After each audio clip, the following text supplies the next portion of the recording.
নমস্কার। আজ আমি আপনাদের কাছে বৃহস্পতি গ্রহের রাশি পরিবর্তনের জন্য কর্কট রাশি মানুষদের কেমন কাটবে এই নিয়ে আলোচনা করব। আগামী 15ই মে 2025 সালে বৃহস্পতি গ্রহটি তার রাশি পরিবর্তন করছেন। বৃহস্পতি গ্রহের অবস্থান করবে মিথুন রাশির ঘরে। তাই কর্কট রাশি মানুষদের কেমন কাটবে এই নিয়ে আলোচনা করব। এটি শুধুমাত্র বৃহস্পতি গ্রহ রাশি পরিবর্তনের জন্য এই ভিডিওটি আলোচনা করছি। তাই যারা কর্কট রাশির মানুষ তারা অনুষ্ঠানটি খুব মনোযোগ সহকারে শুনবেন।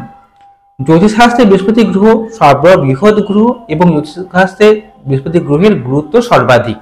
কারণ বৃহস্পতি গ্রহ অত্যন্ত শুভ একটি গ্রহ এবং বৃহস্পতি গ্রহ একসঙ্গে দ্বিতীয়, পঞ্চম, নবম, একাদশ ভাবের কারক গ্রহ।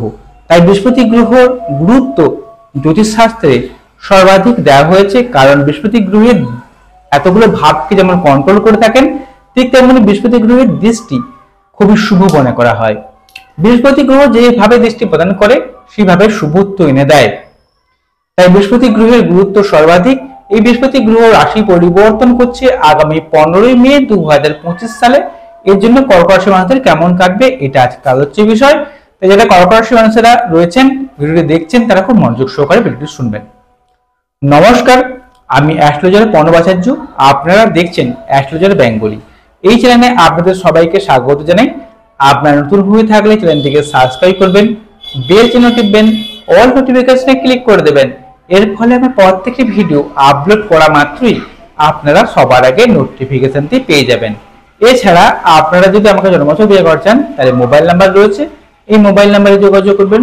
শুরু করছি মূল আলোচনায়। কর্কট রাশির একদিকে ষষ্ঠাধিপতি বৃহস্পতি গ্রহ, আবার একদিকে আবার এই বৃহস্পতি গ্রহটি আপনাদের আবার নবম ভাবের ভাগ্যাধিপতি। তিনি দ্বাদশ ভাবে অবস্থান করছেন। অতএব নবম দ্বাদশের কানেকশন হচ্ছে, আবার ষষ্ঠ দ্বাদশের কানেকশন হচ্ছে। ষষ্ঠ ভাব থেকে আমাদের শত্রু বিচার করে থাকি, ষষ্ঠ ভাব থেকে রোগ ভোগ বিচার করে থাকি, ষষ্ঠ ভাব থেকে ঋণ বিচার করে থাকি। তাহলে দ্বাদশে যাওয়া মানে ঋণ থেকে মুক্ত হবেন। যারা অনেক জায়গা থেকে টাকা ধার করে রেখেছেন সেই টাকাগুলোকে পরিশোধ করতে পারবেন এবং সেই ঋণ থেকে আপনারা মুক্ত হবেন। 1 নম্বর। 2 নম্বর হচ্ছে কি, শত্রু নাশ হবে, শত্রুর নিধন হবে। আপনার যারা শত্রু রয়েছে বারবার আপনাকে ঝামেলায় ফেলছিল, সেই শত্রুটা ধ্বংস হবে, শত্রুটা নিধন হবে। সেই সঙ্গে আপনাদের রোগ ভোগ থেকে মুক্ত হবে। আপনার যে কোনো রোগে যদি আক্রান্ত থাকেন সেই রোগগুলো থেকে দ্রুত আরোগ্যকেও নির্দেশ করছে বর্তমান সময়।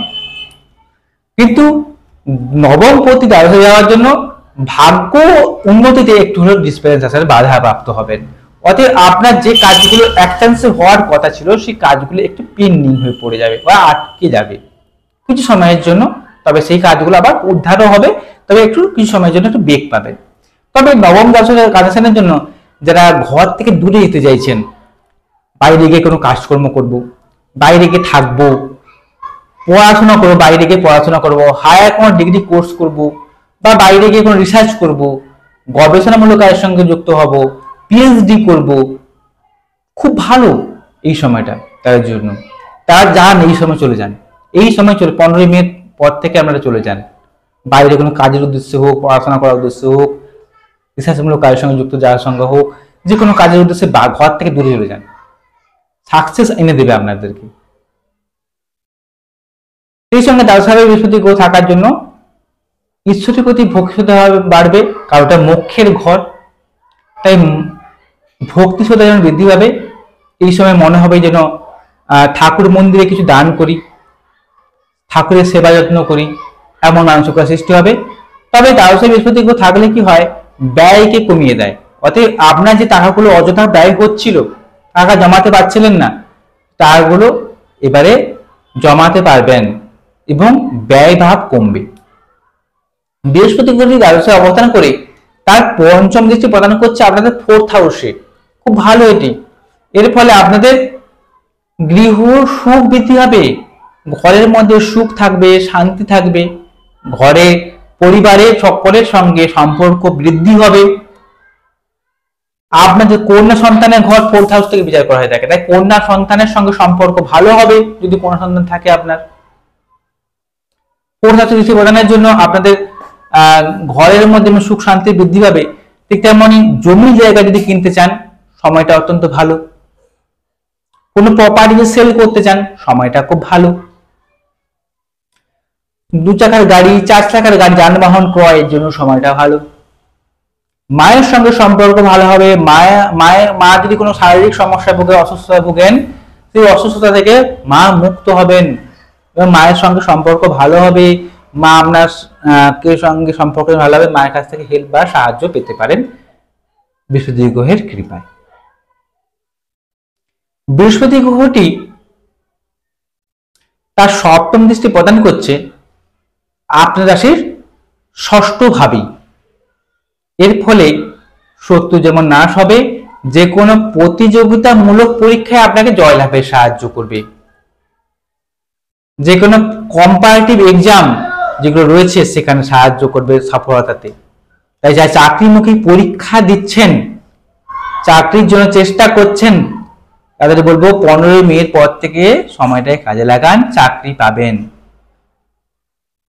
চাকরি পাবেন। যারা বাড়ি ভাড়া দেন, বিল্ডিং কনস্ট্রাকশনের কাজকর্ম করেন, সাফল্য তাদের জন্য হাতছানি দিয়ে রাখছে। বৃহস্পতি গ্রহটি দ্বাদশভাবে অবস্থান করে তার নবম দৃষ্টি প্রদান করছে আপনার রাশির অষ্টম ভাবে। তাই পৈতৃক সম্পত্তি পাবেন। যারা পৈতৃক সম্পত্তি নিয়ে ঝামেলায় রয়েছেন, কেস কাছারি চলছে, সমাধান হচ্ছে না, 15 মের পর থেকে চেষ্টা করুন, সাফল্য এনে দেবে বৃহস্পতি গ্রহটি। এই বৃহস্পতি গ্রহটি অসমভাবে দৃষ্টি প্রদানের জন্য রিসার্চ, গবেষণামূলক কাজ, এমনকি যারা LIC বিমাসংগত কাজের সঙ্গে যুক্ত রয়েছেন তারা সাকসেস পাবেন, PhD নিয়ে যারা পড়াশোনা করছেন তারা সাকসেস পাবেন, সাফল্য এনে দেবে তাদের জন্য। এই বৃহস্পতি গ্রহের কৃপায় বাবার সঙ্গে সম্পর্ক ভালো করবে। এই বৃহস্পতি গ্রহের কৃপায় পুরনো প্রপার্টি সেল করতে পারবেন, দুর্ঘটনা থেকে আপনাকে রক্ষা করবে, চোট আঘাত লাগার ভয় থেকে আপনাকে বৃহস্পতি গ্রহটি রক্ষা করবে। ফাটকা ইনকাম, জুয়া লটারি ফাটকা থেকে আচমকা কোনো পয়সা প্রাপ্তি, অর্থ প্রাপ্তি এনে দিবে, বা যে কোনো জায়গা সোর্স থেকে একটা আর্থিক ইনকাম আচমকা পেয়ে গেলেন, এই প্রাপ্তি এনে দেবে আপনাকে।